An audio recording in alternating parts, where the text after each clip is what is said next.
Welcome to Cartoonist Kayfabe. My name's Ed Piskor. I'm Jim Rugg. We're going to take a look at Spawn number 52. Greg Capullo has been firing on all cylinders for several years of Spawn comics. We looked at his first effort with Grant Morrison sometime back on the channel. So I wanted to pull out an issue where he's really cooking, and the one with the appearance by Savage Dragon seems like a perfect one to show off. Yeah, I had quit Spawn back in the day and bought this issue because I had not quit Savage Dragon, and from the cover, that's a good Savage Dragon. Yeah. Which was a hard character. Like, people would really, really do bad Savage Dragons often. And, man, Capullo comes in hot with that cover. Longtime Savage Dragon reader here myself, dude. But I have issue 29. I have issue 31. I don't have this issue. I never read this. Yeah, I pulled this because I remembered that there was like a double crossover. Yeah. You know, they both got to play with each other's characters. And I think there was a newsstand release of Savage Dragon of this issue. Same everything except the logo was different, and the logo was Spawn/Savage Dragon #1. I think Spawn must have had newsstand distribution and maybe Savage Dragon didn't. And so that's why you would do it. But it says it's #1, but I think it's the second part of this crossover. So slightly confusing there. And apparently it's a rare issue, that newsstand issue. But it's kind of neat. Like, this was a big deal, and it's in the letters pages as such that, you know, Todd and Eric Larson having a crossover was essentially what you're getting here from two of probably the longest running Image titles at this point. Look at his version of Meatball Head Spawn. you just never seen it like that. Yeah, it's pretty good. It's neat as Spawn breaks down too, like even in the Spawn book, because again, like I had skipped a bunch of issues, so you get to this point and Spawn's looking pretty rough. Yes, for sure, man. Now, the title of the video, something like Greg Capullo Draw the Best Savage Dragon. We got you to click something so that we could just take a look. Of course, Eric Larson, Savage Dragon's the man. But I skipped all of these. This prose 3-page opener, 4-page opener of just Todd McFarlane writing a novel. Todd McFarlane, in his interview with Gary Groth from Fantagraphics in the Comics Journal, happy to admit that he doesn't read books, and not only that, like if it's not on a sports page, he doesn't read that either, man. But he's giving us a lot of his fluidity.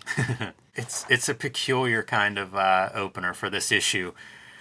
So let me ask you this, man. Like, you know, it's been some time since you read some Spawn comics, so you picked this one up or whatever. Was it very shocking to you when Terry Fitzgerald's hair had that shock of white, like a Reed Richards? Like something had to happen. You probably had to fill in your previous issues from, 23 to 51 or whatever. Well, the good news is we opened this issue with 900 words of backstory. So if you're really curious, you can read those and find out why his temples are graying. I wonder if Greg was taking a look at the comeback issue of Youngblood #6 when Rob Liefeld was drawing the manorexic nightmare that Shaft had when he's going to the refrigerator, same exact view, and then when you see Shaft up front, dude, he's kind of gordo as he's eating some submarine sandwiches and whatnot. When you describe that, Ed, it really illustrates I could have been putting better stuff in my head back then. Yeah, it is in there very, very clearly. We haven't looked at any Youngblood, man. We might have to, Jimmy. How about this nonsense right here, dude? Freaking drop shadows on white hand lettering. Are you kidding me? Yeah, not the best choice there, but what are you going to do? If that were the least of the problems, you know? Greg Capullo is sick, dude.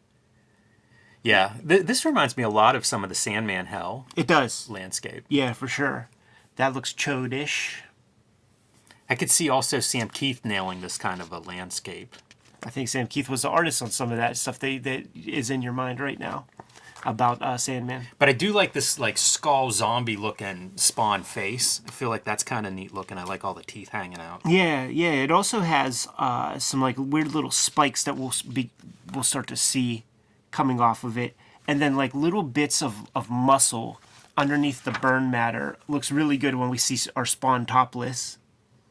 And how far has Capullo come from issues like 16, 17, 18 to this? He got the mandate, like, you got to draw more like me or whatever. And it's Todd McFarlane doing, half the inking. So when it's this page, That's a Todd McFarlane page. It's really interesting how this worked because Spawn was still selling really big at the time too. Yeah. And it was like maintaining that McFarlane stuff and I guess freeing up time for McFarlane. And Capullo probably a better draftsman than McFarlane. So you could combine those two and get a good looking book as a result that is not out of line with your Todd McFarlane expectations. Yeah. Not too much black on this page. This would be an interesting one to take a look at. Oh, dude.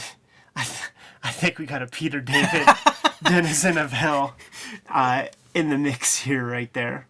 Wow, that's funny. When there's one that looks stands different out from so everybody, much of that crowd. Yeah, I think there was some instruction there.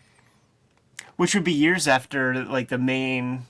Like, Spawn, you've proven yourself. You guys have been around for years and years, but you still got to cut those promos.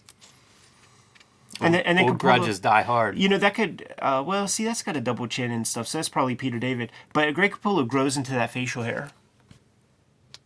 No double chin on him. Very strong guy. I see him use the cowbell, the kettlebell on his neck going up and down. And there's the money shot. That's the one. Look at that Savage Dragon. I loved it. Savage Dragon was my favorite character at this point when this came out. And to me, that's what you want out of Savage Dragon. So Savage Dragon, thankfully, fictional character, so I can make some suppositions, like him being on the juice a little bit, because he's got the arms, but there's no dingus shadow, like there's no log, no baseball bat, shriveled. Microponus, if you will. A steroid side effect you're suggesting may have afflict our alien superhero. Also, I like this, like position the knees. You got to figure out like how to make this work. By the way, no leg day ever for Savage Dragon. This is one leg. If this is your upper body, that's one quad right there.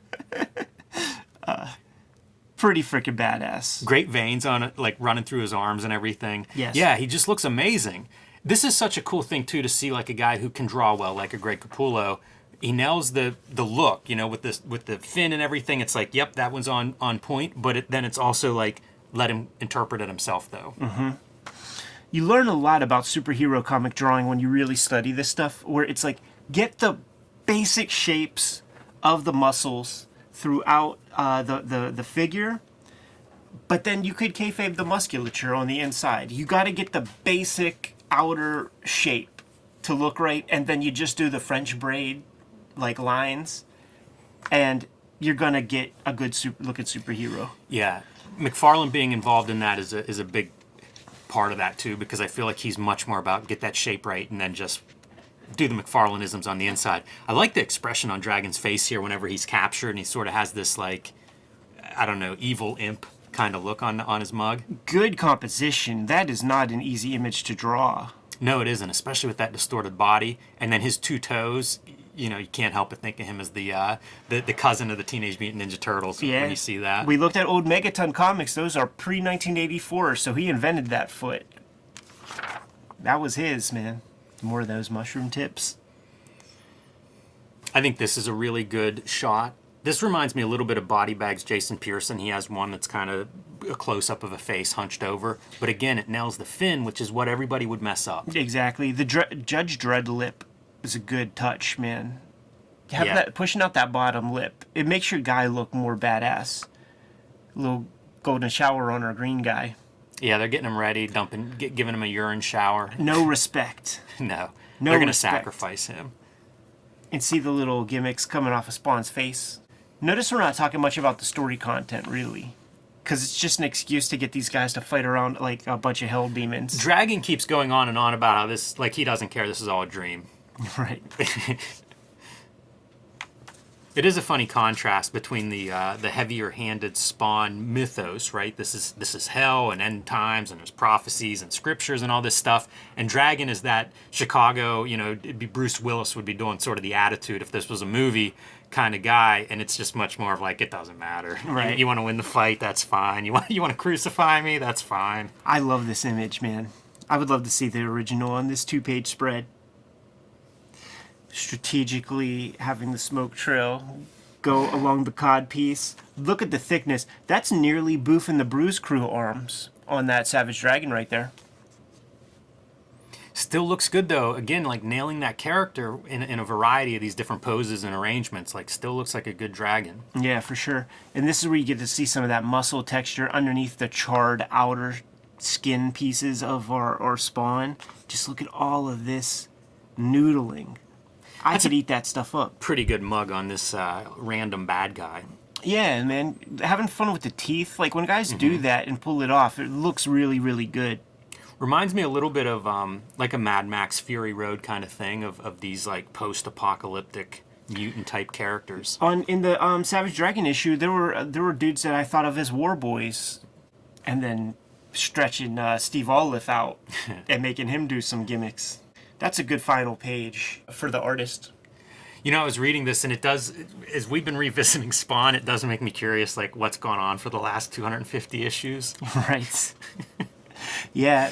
What is funny is that the beginning opening stuff, like Spawn, it doesn't seem like there's any movement, any momentum to the greater story. It's all still the same bit. Kind of like, you know, Peter Parker has to get Aunt May's medicine. You always have the Spawn crying in the shadows, looking at Terry Fitzgerald and Wanda and Cyan. Anyhow. And also, the fact that Terry Fitzgerald's a real guy, it makes me wonder some things. Also, Al Simmons was a real guy. Also, Wendy and Cyan, and that's his own people. I guess that's fair. That's his own people. It's pretty strange to have, like, an Al Simmons on the payroll when your character is Al Simmons. And a Terry Fitzgerald. Yeah, that's true. And What's the Terry going on? Fitzgerald's with your wife and your daughter? That's some funky shit, man. We gotta talk That's off. another episode. We gotta talk off cam. Jimmy, you good? I am. All right, Kayfabers, like, follow, subscribe to the YouTube channel. Hit the bell will notify you when new vids are available. It's out there, Jimmy. Hulk Grand Design Monster. Tell your local comic shop to reserve a copy for you, to pre-order a copy, to put it in your subscription pull box. Let them know that you want this comic and that it's coming out in March. You can join me on patreon.com/JimRugg, where you can see my original art for Hulk. You can see some process stuff, how I put together that book. But everything in my life right now is Hulk Grand Design.